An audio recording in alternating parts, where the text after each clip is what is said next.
श्री शिवाय नमस्तो। श्री शिवाय नमस्तो।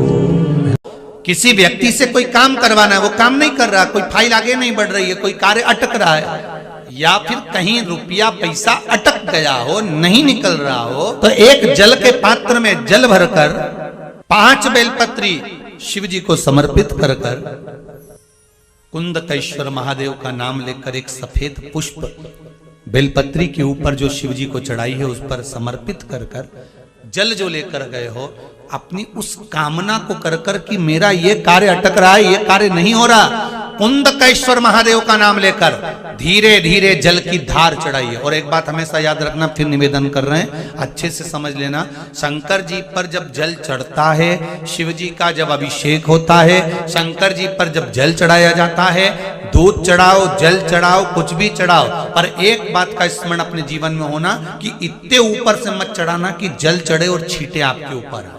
बहुत ध्यान दीजिएगा। हाँ, तो यहां तक वर्णन करा गया है कि शंकर जी का जल चढ़ा हुआ जहां से बहकर जाता है ना, उसको लांगा तक नहीं जाता। यहाँ लांगते हैं क्या? नहीं ना, परिक्रमा भी करेंगे तो वहीं से लौट कर वापिस इधर जाएंगे। शिव जी का जहां से जल बहकर जा रहा हो, चढ़ा हुआ जल जहां से बहकर जा रहा हो, उसको लांगा तक नहीं जाता। और कई लोग बड़े बड़े आनंद में शंकर जी पे इतनी ऊपर से जल चढ़ाएंगे तो वो छींटे पूरे अपने ऊपर आना चाहिए, शरीर पर आना चाहिए। नहीं नहीं, उसका दोष है महाराज, उसका दोष है।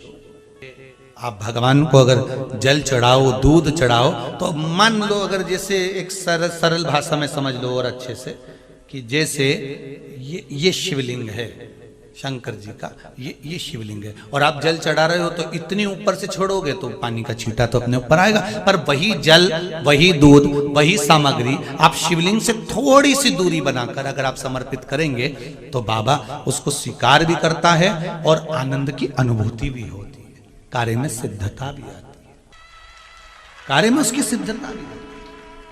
अब तुम तो ऊपर से छोड़ रहे हो जिससे वो पानी तुम्हारे ऊपर ही आए, तो वो एक अलग प्रसंग है, बोलिए एक अलग विषय। बहुत ध्यान देना महाराज, भगवान को कभी भी कोई भी सामग्री, जैसे भगवान के मंदिर में अगर फूल चढ़ाने जा रहे हो, भगवान के मंदिर में अगर पुष्प समर्पित करने जा रहे हो, तो फूल का मुख अपनी ओर नहीं होना चाहिए। फूल का मुख कहां पर होना चाहिए?